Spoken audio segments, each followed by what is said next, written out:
Selamat siang. Selamat siang. Perkenalkan, saya Nursi Nona, perawat dari Puskesmas Sukajaya. Apakah benar dengan Ibu Dian? Iya benar, Nurse. Jadi Ibu, pada hari ini saya juga akan kembali mengontrol kesehatan keluarga Ibu lagi. Apakah diperbolehkan, Bu? Oh boleh, boleh.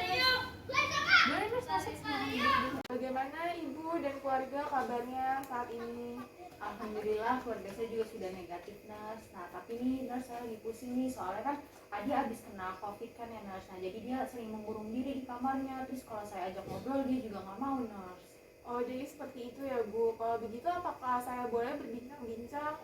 Siapa tahu saya bisa membantu mengatasi masalah yang sedang Kak Adi alami. Oh boleh, Nurse, saya panggilkan Adi dulu ya. Oke, terima kasih, Bu. Iya Ibu. Ini Nurse Adinya. Halo Kak Adi. Iya halo Nurse. Bagaimana Kak Adi kabarnya hari ini? Apakah ada keluhan-keluhan yang Kak Adi rasakan? Ini sih Nurse, mungkin tenggorokan saya masih agak gatal gitu Nurse. Oke, jadi masih agak gatal ya Kak Adi tenggorokannya. Lalu bagaimana perasaan Kak Adi saat ini? Tadi kan ibunya sempat bilang ya Kak Adi kalau akhir-akhir ini Kak Adi itu mengurung diri di kamar. Iya sih Nurse, sebenarnya saya malu buat ngomong karena kan gara-gara saya Nurse, gara-gara saya positif, terus keluarga jadi ikut dikucilin gitu Nurse sama teman. Jadi seperti itu ya Kak Adi. Kalau begitu apakah Kak Adi sudah melakukan suatu hal untuk mengatasi masalah tersebut? Belum sih Nurse, karena saya banyak pikiran, jadi saya bingung harus gimana. Oke, kalau gitu saya izin berbincang-bincang dengan Kak Adi karena siapa tahu saya bisa mengatasi masalah yang sedang Kak Adi alami. Untuk waktunya sekitar 10-15 menit. Apakah Kak Adi bersedia? Iya Nurse, bersedia. Oke, untuk tempatnya ingin di sini saja atau Kak Adi memiliki saran tempat yang lain? Apa Nurse, di sini aja. Oke, di sini saja ya. Kita mulai ya Kak Adi diskusinya. Jadi kan Kak Adi sebelumnya bilang kalau Kak Adi merasa malu karena dinyatakan positif COVID. Nah, tadi juga ibunya bilang kalau Kak Adi akhir-akhir ini mengurung diri dan saat diajak berbicara menghindar. Nah, Kak Adi boleh tolong dijelasin apa penyebabnya dan bagaimana kronologinya sehingga Kak Adi bisa merasakan hal tersebut. Ya Nurse, jadi kan saya kan kerja ya Nurse di apa ya, di pusat COVID gitu ya, buat menangani COVID. Nah saya waktu itu tuh positif Nurse, jadi gara-gara itu kan. Nah saya udah isolasi mandiri kan di rumah, tapi gara-gara itu jadinya tetangga bilang kalau saya ini bawa penyakit Nurse. Jadinya keluarga saya juga dibilang bawa penyakit juga gara-gara saya ada di rumah kan, isolasi di rumah gitu. Udah akhirnya karena saya merasa bersalah, saya juga merasa malu gitu karena dibilang bawa penyakit. Jadi ya udah, saya bingung juga harus ngapain. Akhirnya ya udah, saya di kamar aja gitu Mas. Oke, jadi seperti itu ya Kak Adi. Lalu apakah saat ini Kak Adi merasa kesepian atau Kak Adi merasa tidak memiliki support system? Iya sih Nurse, karena harusnya kan tetangga-tetangga harusnya dukung saya gitu biar cepat sembuh. Oke, lalu apakah Kak Adi sudah mulai bercerita atau meminta bantuan kepada orang lain? Belum ya. Lalu apakah tadi kan Kak Adi bilang ya kalau Kak Adi akhir-akhir ini mengurung diri karena dinyatakan positif COVID. Nah, itu apakah dengan mengurung diri tersebut Kak Adi merasa bahwa kehidupan Kak Adi itu lebih baik atau malah sebaliknya? Saya merasa malah tambah itu sih Nurse, karena lebih banyak pikiran karena sendiri gitu kan. Baik Kak Adi, tadi setelah kita berbincang-bincang dan mendengar jawaban Kak Adi ini berisiko mengalami ketidakberdayaan. Nah, ini saya memiliki leaflet terkait risiko ketidakberdayaan. Ini untuk Kak Adi, ini untuk Ibu. Nah, nanti saya akan menjelaskan terkait risiko ketidakberdayaan. Nanti sembari saya menjelaskan, Ibu dan Kak Adi bisa sambil lihat leafletnya ya. Pertama ada definisi dari risiko ketidakberdayaan terlebih dahulu. Jadi apa sih risiko ketidakberdayaan? Jadi risiko ketidakberdayaan itu merupakan suatu diagnosis keperawatan di mana seseorang itu mengalami persepsi kurang kontrol pada situasi saat ini atau akan datang. Seperti yang sedang Kak Adi alami, yaitu Kak Adi mengalami persepsi kurang kontrol saat dinyatakan positif COVID-19. Lalu selanjutnya ada apa aja sih penyebabnya? Nah, penyebab dari seseorang mengalami risiko ketidakberdayaan yaitu adalah saat seseorang terkena penyakit terstigma. Contohnya apa penyakitnya? Contohnya seperti yang Kak Adi alami, yaitu saat dinyatakan positif COVID-19. Lalu selain itu apa lagi? Penyebab lainnya yaitu adalah karena kurangnya dukungan sosial.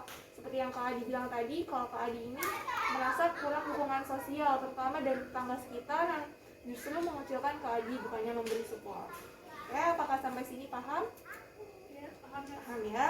Saya lanjut terkait tanda dan gejala. Jadi tanda dan gejala dari risiko ketidakberdayaan ini adalah yang pertama ada ansietas atau cemas karena terkena penyakit terstigma, yaitu karena terkena COVID tadi. Lalu yang kedua ada memiliki perasaan negatif terhadap diri sendiri, di mana tadi Kak Adi merasa malu dan memandang semua ini salah Kak Adi gitu kan. Lalu selanjutnya adalah melakukan pola coping tidak efektif. Seperti yang Kak Adi bilang tadi, Kak Adi memilih untuk menarik diri dengan mengurung diri di kamar. Oh jadi begitu ya nurse. Kemudian apa yang harus saya lakukan ya nurse? Baik, jadi saya akan membantu mengatasi masalah yang Kak Adi alami ini dengan melakukan praktik afirmasi positif. Nah ini untuk langkah-langkahnya ada di dalam leaflet di halaman sebaliknya. Ya benar, yang seperti yang di sebelah itu. Nah pertama-tama saya akan memberikan pensil dan juga kertas untuk Kak Adi. Nah Kak Adi bisa mengikuti instruksi saya. Oke, sudah. Pertama-tama Kak Adi bisa menuliskan pandangan negatif yang ada di dalam diri Kak Adi yang ingin Kak Adi ubah. Oh ini saya tulis ya nurse? Iya benar. Ditulis dalam bentuk list gitu ya Kak Adi, pandangan negatifnya yang ingin diubah. Sudah nurse. Sudah ya. Lalu selanjutnya Kak Adi pilih pandangan negatif yang paling berdampak bagi kehidupan Kak Adi. Sudah. Sudah ya. Lalu step yang ketiga, Kak Adi menuliskan kembali pandangan negatif tersebut menjadi suatu argumentasi atau pendapat yang bertentangan. Nah, kemudian juga Kak Adi berikan buktinya. Contohnya saat Kak Adi merasa bahwa diri Kak Adi itu tidak berguna, Kak Adi menuliskan argumentasi yang bertentangannya itu adalah saya adalah orang yang berguna karena selama ini saya membantu banyak orang. Contohnya saya membantu tetangga saya dalam menansi darah gitu.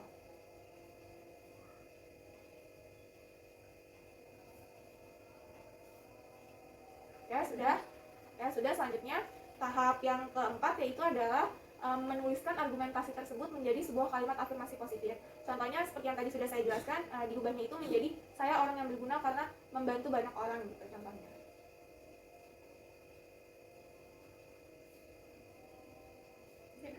Sudah ya. Selanjutnya tahap yang kelima adalah kalimat afirmasi positif tersebut tuh yang sudah tadi Kak Adi tulis, itu Kak Adi bisa ucapkan minimal 5 menit dalam sehari. Kak Adi bisa ucapinnya itu di depan kaca, lalu Kak Adi berkata dengan lantang kalimat afirmasi positif tersebut. Nah, gunanya itu untuk apa sih mengucapkan kalimat afirmasi positif tersebut? Nah, gunanya itu untuk melatih otak Kak Adi agar otak Kak Adi itu berpikir positif tentang diri Kak Adi sendiri. Selanjutnya tadi kan Kak Adi sempat bilang ya kalau Kak Adi merasa kekurangan support system. Nah, sebenarnya support system itu bisa berasal dari mana aja Kak Adi? Bisa berasal dari orang tua, dari adik, dari sahabat, bahkan dari hewan peliharaan. Nah, nanti mulai sekarang Kak Adi bisa tuh mulai bercerita dengan ibu. Nah, itu gunanya untuk apa? Agar Kak Adinya itu bisa lebih rileks dan sehingga tidak tertekan dengan masalah yang Kak Adi alami. Nah, bagaimana nih Kak Adi terkait pembahasan kita tadi? Apakah Kak Adi sudah paham? Sudah nurse. Oke, lalu apakah ada yang ingin Kak Adi tanyakan kepada saya? Untuk saat ini belum ada sih. Ya, belum ada ya. Bagaimana perasaan Kak Adi setelah kita berbincang-bincang tadi? Lebih lega sih nurse, karena saya jadi lebih tahu gimana kondisi saya yang saat ini sedang saya alami. Nah, alhamdulillah kalau seperti itu. Nah, Kak Adi masih ingat nggak nih apa sih penyebab seseorang mengalami risiko ketidakberdayaan? Tadi itu nurse, karena adanya penyakit stigma kayak contohnya COVID, kemudian karena kurangnya dukungan sosial dari lingkungan sekitar. Nah, benar sekali. Lalu apakah Kak Adi masih ingat terkait tanda dan gejala apabila seseorang mengalami risiko ketidakberdayaan? Tadi yang saya ingat sih ada ansietas ya nurse, karena tadi ada penyakit stigma tadi COVID, kemudian ada perasaan negatif dari diri saya, kemudian copingnya juga yang saya miliki itu tidak efektif, kayak contohnya itu mengurung diri di kamar dan isolasi. Wah, benar sekali nih Kak Adi. Kak Adi sudah bisa menyebutkan penyebab dan juga tanda gejalanya. Nah, selanjutnya kira-kira Kak Adi masih hafal nggak nih terkait langkah-langkah dalam melakukan praktik afirmasi positif yang sudah saya jelaskan tadi? Iya nurse, tadi yang ditulis tadi ya nurse. Iya, Yang pertama tadi saya nulis tentang pandangan negatif di dalam diri saya rasain. ya. Terus kemudian saya pilih satu yang paling berdampak pada hidup saya. Kemudian saya menuliskan argumen yang bertolak belakang dengan pandangan negatif tadi. Kemudian tadi ada menulis afirmasi positif dari argumen yang tadi sudah dituliskan, dan saya bisa mengucapkan afirmasi positif itu 5 menit dalam sehari. Iya, benar sekali Kak Adi. Wah, Kak Adi mampu nih memahami dan mempraktikkan semua yang sudah saya jelaskan tadi. Oke, kalau gitu ini di dalam leaflet yang sudah tadi saya berikan terdapat checklist evaluasi. Di checklist evaluasinya ini bisa Kak Adi isi apabila Kak Adi sudah merasakan bahwa diri Kak Adi itu mengalami perubahan. Apakah paham Kak Adi? Iya, paham. Oke, paham ya. Kalau begitu sudah selesai untuk pertemuan kita kali ini, Kak Adi dan Ibu. Nah, nanti minggu depan akan ada perawat lain yang kesini bernama Nurse Denan, itu akan membahas terkait manajemen stres. Untuk waktunya mungkin sekitar jam 8 ya, Ibu dan Kak Adi, apakah bisa? Bisa. Oke, bisa ya. Kalau gitu saya izin pamit ya, Ibu dan Kak Adi. Semoga lekas pulih kembali.